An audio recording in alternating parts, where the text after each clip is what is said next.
नमस्कार दोस्तों, इस वक्त की कई बड़ी खबरें निकलकर सामने आई हैं। 2 दिनों से बिहार के अंदर जो राजनीतिक गलियारों में उथल पुथल नजर आ रहा है, इन सभी खबरों से आप भली भांति समझ सकते हैं कि बिहार की सियासत में क्या चल रहा है, आगे क्या होने वाला है। दरअसल आपको बता दें, एक बार फिर लालू यादव की पार्टी आरजेडी और जेडीयू एक साथ नजर आ रही है। भाजपा के राष्ट्रीय अध्यक्ष जेपी नड्डा के कल दिए उस बयान पर जहां आरजेडी ने हमला बोला है, तो वहीं जेडीयू ने भी आरजेडी का समर्थन करते हुए भाजपा को बड़ी नसीहत दे डाली है। क्या कहा है जेडीयू आरजेडी ने, आपको उनका पूरा बयान बताएंगे।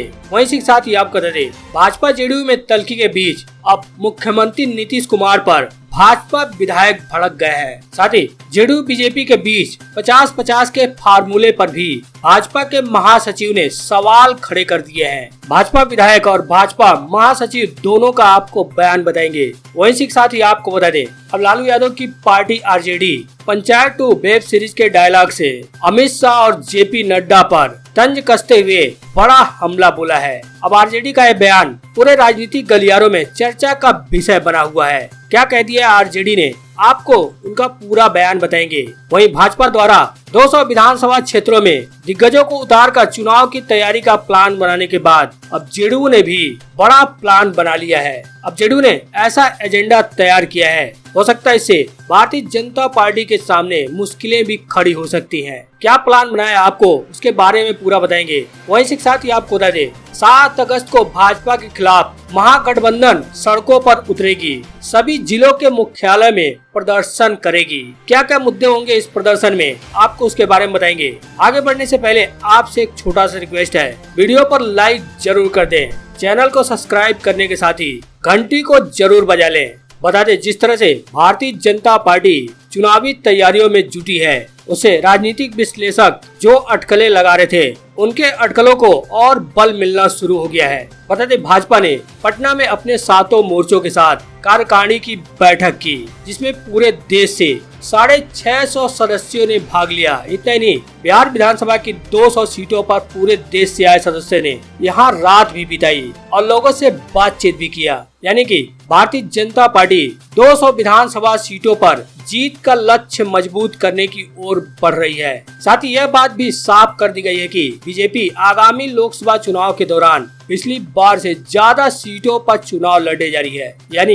भारतीय जनता पार्टी अब जेडीयू को बिहार में समेटने की तैयारी में है। जैसा कि विपक्ष की ओर से यानी आरजेडी की तरफ से लगातार यह बयान आ रहा है कि भाजपा जेडीयू को निगलने वाली है। बहरहाल इन सब के बीच 2019 के लोकसभा चुनाव के दौरान दोनों पार्टियां बीजेपी और जेडीयू ने 50-50 के फार्मूले पर आपस में बिहार की सीटों का बंटवारा किया था, लेकिन राष्ट्रीय महासचिव अरुण सिंह के पहले से ज्यादा सीटों पर चुनाव लड़ने के ऐलान के बाद अब 50-50 के फार्मूले पर सवाल खड़े हो गए हैं। अरुण सिंह ने बीजेपी कार्यकर्ताओं के सामने पिछली बार से ज्यादा सीटों पर जीत का लक्ष्य देते हुए 50-50 के फार्मूले को ध्वस्त कर दिया। बताते चले कि पिछली बार जेडीयू को ओर से 50-50 का फार्मूला जेडीयू को ओर से ही दिया गया था, जिसमें 17-17-6 का समीकरण बना था। यानी लोकसभा की 40 सीटों में से बीजेपी के पास 17, जेडीयू के पास 17 और बाकी बची 6 सीटें एलजेपी को दी थी। अब भाजपा की राजनीति को देखे तो कहा जा सकता है कि बीजेपी यहाँ पे आक्रामक पॉलिटिक्स कर रही है। उसने मुकेश सहनी के सारे विधायकों को अपने पार्टी में शामिल करा लिया। वहीं लोक जनशक्ति पार्टी में टूट के बाद 5 सांसदों को भी अपने पाले में लिया। माना जा रहा है कि बीजेपी अग्रेसिव पॉलिटिक्स जेडीयू को 10 में से भी कम सीटों पर समेटने की रणनीति पर काम कर रही है। अब देखना महत्वपूर्ण होगा कि आगामी लोकसभा चुनाव के दौरान बीजेपी जेडीयू के बीच सीट बंटवारे पर क्या पेच फंसता है।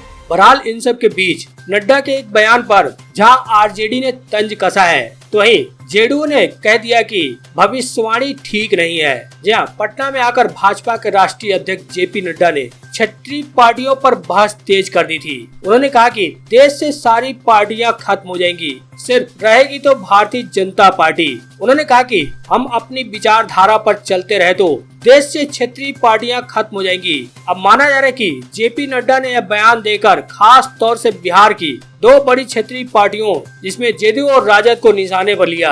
जेडीयू तो यहाँ सरकार में एनडीए के हिस्सेदार है और इसी क्षेत्रीय पार्टी जेडीयू से ही नीतीश कुमार को भाजपा ने बिहार का मुख्यमंत्री बनाया है। बड़ी बात है कि नड्डा ने बयान ऐसे समय पर दिया है जब जेडीयू और भाजपा के प्रदेश स्तरीय नेताओं के बीच लगातार खींचातानी चल रही है। जेडीयू की ओर से संसदीय बोर्ड के अध्यक्ष उपेंद्र कुशवाहा और भाजपा की ओर से प्रदेश अध्यक्ष संजय जायसवाल ने कई बयान एक दूसरे पर दिए।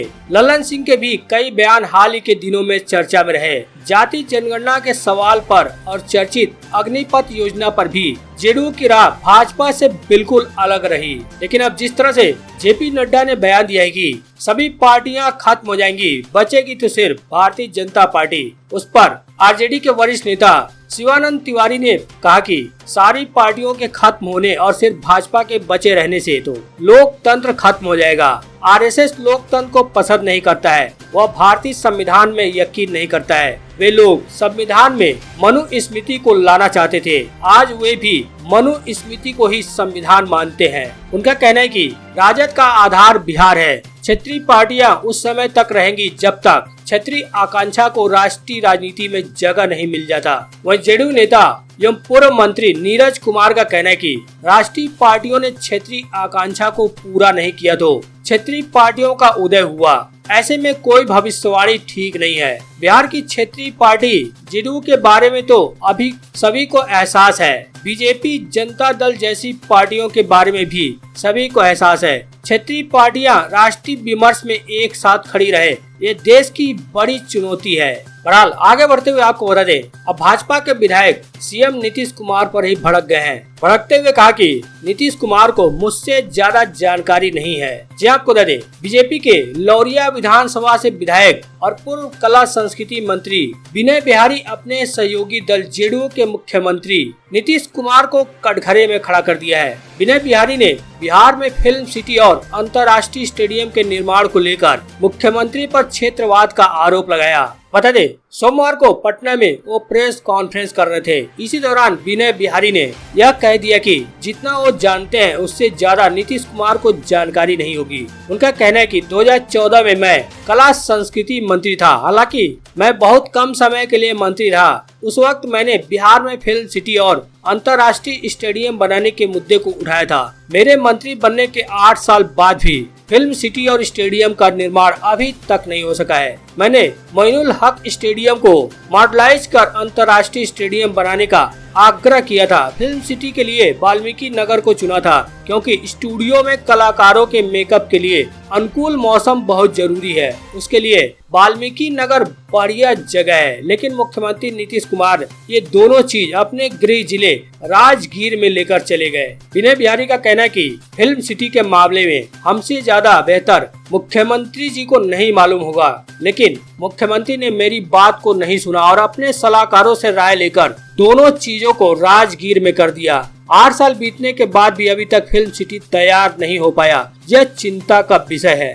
वहीं आपको बता दें, अब आरजेडी ने जेपी नड्डा और अमित शाह पर तंज कसा है। तंज कसते हुए पंचायत 2 वेब सीरीज का डायलॉग बोला, कहा कि देख रहा है न विनोद। जी हाँ, वेब सीरीज पंचायत 2 के एक डायलॉग की खुमारी इन दिनों आरजेडी पर चढ़ चुकी है। इस चर्चित डायलॉग को लेकर आरजेडी ने बीजेपी पर तंज कसा।